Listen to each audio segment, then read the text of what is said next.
This is the story of Jess McMurray.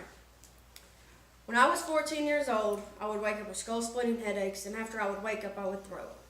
Everybody thought that I just had allergies or I had migraines because my mom had them.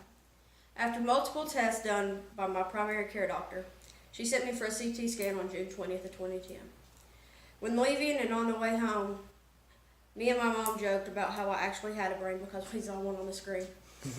At the time, Mom worked at Walmart on the graveyard shift, so when we got home, she laid down to sleep for a few hours before she had to go to work, and I went outside to get the paper and mail. And when I came back in, I caught the tail end of a message on the answer machine from my primary care doctor, and she sounded upset, and she wanted us to call her back as soon as possible. When I went to wake Mom up, and I told her that Lisa had called and left a message, and it didn't sound good, so she got out of bed, and my dad had just gotten home from work, so we all three gathered in the computer room while Mom called Lisa back. Lisa told my mom to get to Holston Valley as soon as possible. Don't hit any bumps and don't pass go. She couldn't tell me what was wrong, but it looked bad. So as a 14-year-old, I grabbed the essentials: my cell phone, my iPod, and my chargers. We got in Dad's truck and we got into Holston Valley as fast in what felt like a blink of an eye, where they had a room ready and waiting for me.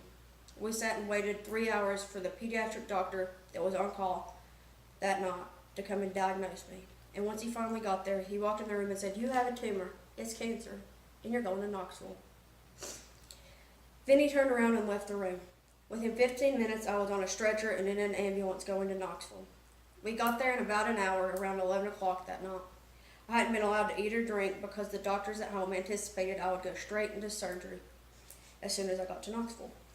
The next morning, I had my first MRI, which confirmed I had a brain tumor, but proved that I couldn't have immediate surgery because there was too much swelling and inflammation around my brain. After the MRI, my brain surgeon, Dr. Harris, took my mom into another room to explain to her all the possibilities and details about my tumor and the surgery. He told my mom the hard stuff, but left her the fact that I was going to have my head checked. So they discharged me from the hospital and sent me home for a week on some very strong steroids, and we went back for a 9-hour surgery. Family and friends waited for hourly updates. After the surgery, Dr. Harris came out and talked to my mom and dad, and he confirmed with them that I did have the worst possible tumor he thought I would have, medulloblastoma. Dr. Harris told my parents that he knew when I had my MRI in the morning, it would show that my tumor was gone. He knew he had left cancer cells behind, that I would have to take chemo and radiation. He also told them that I had woken up during my surgery and they had given me enough anesthesia to put down a large animal, and I still kept waking up. I kept mumbling and stirring around, so it would be a while before I actually came to. Dr. Harris told my mom that I would spend the next 6 weeks in Knoxville, 2 to 3 in ICU, and then the rest on the surgery recovery floor. However, I spent 2.5 days in ICU and then came home in a week after my brain surgery, the 4th of July. My mother cried and begged Dr. Harris to keep me. He actually shared that story at his retirement party that my oncologist told us about. After being discharged from the hospital, they told me what I felt like doing so that I would return to Children's Hospital to have my stitches removed in 4 days. So me, being the person I am, I went out and played a protected version of horse with my cousins. When we went back to the hospital, the nurse practitioner asked what I had been doing and threw a hissy fit and left the room and refused to ever see me again because of what I had been doing. I thought it was funny. We came home and waited a few weeks so I could go back and have my report placed so that I could start a mild chemo with radiation. I had 30 radiation treatments, 10 on my head and spine, and then 20 just focused on the place where my tumor was. Every Wednesday on top of radiation, I had chemo, vincristine, to make the remaining cancer cells more receptive to the radiation. During the radiation treatments focused on my head and spine, I suffered internal burns in my throat. I would refuse to eat or drink for days at a time, until one day, the receptionist at the place I took radiation at found out, and she chased me around the waiting room with a ruler threatening me to eat. From that day on, she called to check and make sure I ate and drank, and from that day on, she became my Mama Wilma. About 6 weeks after I finished radiation, I started chemo treatments, where I had 1 to 2 night stays in the hospital with my mom. The treatments were pretty routine until the night that the needle came out of my port. That night, I was watching a Luke Bryan video with Joseph's sister, Hannah. She went to Joseph's room to change into shorts, and I was getting up, and I used my chest instead of my legs to get up, and it actually pushed the needle out of my port, which allowed the chemo to leak into the tissues surrounding my port. I had my mom push the call button, and several nurses came running in because this had never happened before at East Tennessee Children's Hospital. After several tries by several different nurses, my port had to be physically pulled to the surface to be hep locked. When Hannah was coming back, she saw all the nurses running and told her mom, and her mom came into the room to see what was wrong. After returning to Joseph, he demanded to be unhooked from his chemo so he could come see what was wrong with me, but of course they didn't do it. But he was there at my door first thing the next morning in his boxers to see what had happened. That moment I realized he was my best friend.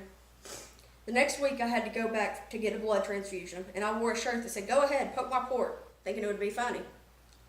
The area around my port was still so swollen that in the end they ended up poking me 11 times before having to take me to radiology, where Miss Kim tried one more time, and she saw how much pain I was in, and she said, "We aren't going to poke this baby anymore." They then gave me the transfusion through my vein in my arm. I have a permanent bruise from the chemo week, and you can see the poke holes from where the nurses had to hep lock my port.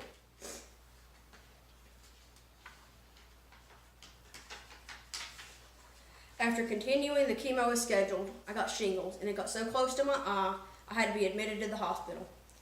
This stuck me and Mom spending a week in an isolated area of the hospital in a pressurized room. If the door was open too long, the alarm went off, and the nurses and doctors had to suit up just to come in the room with me. My regular nurses weren't allowed to come in the room because they might get the other kids sick, but they advised the nurses that did take care of me. The rest of my chemo treatments were pretty uneventful. I took my last chemo on October the 19th of 2011. When I came back to the clinic on October the 31st, I was dressed in scrubs with a name tag that said Dr. Susan Spiller, world's greatest oncologist. I was being interviewed by local news about a trip to Alaska I'd received from Dream Connection. During the interview, I had a reaction to what we'll never know, but my temperature got up to 103. I was so cold and shaking so hard, I physically shook the needle out of my port. And the nurses had to hold me into the bed so I didn't fall off, even with the rail up. They immediately started giving me antidotes to try to stop the reactions. All of my counts dropped to 0, and I was admitted to the oncology floor for my longest hospital stay of 10 days, until my counts were high enough to go home. During my journey, I met my best friend, Joseph. Everything about us was the same, except he liked Florida and I liked Tennessee. We were diagnosed exactly a month apart with the same cancer and the same exact symptoms. The kind of cancer that you're not supposed to relapse with, but his did. I remember the day he found out because I was the one he wanted to talk to about it. We went out on his front porch and sat on the steps, and he looked at me and he said, "Jess, why did my cancer have to come back and yours didn't?" And I told him, I said, "I don't know, buddy, but I would take it from you if I could." He looked at me and he said, with big old tears in his eyes, he said, "Jess, I wouldn't let you because I love you too much." And Joseph lived a few more months. And when he was living, he wanted to know what the streets of heaven were really gold, and if he could have a mansion beside of Jesus, and he wanted Jesus to hood slide with him on the General Lee. But something I'll never forget about the last 2 days I had with him. His cancer had spread all over his body, and he didn't know anybody or even where he was. But me and Mom had gone to see him, and I was in the hall talking to a nurse, and Mom had went in his room, and I heard him all the way in the hall yelling, "Where's her?" He didn't know my name, but I was her, and he wanted me. He held my hand and he gave me kisses. I promised him when I left I'd be back the next day. And that next day, Joseph was with me for 2 hours, and the real Joseph, not the one that didn't know who I was. He asked me if he was going to die, and I answered him that it didn't look good. But he had a mansion beside of Jesus to look forward to.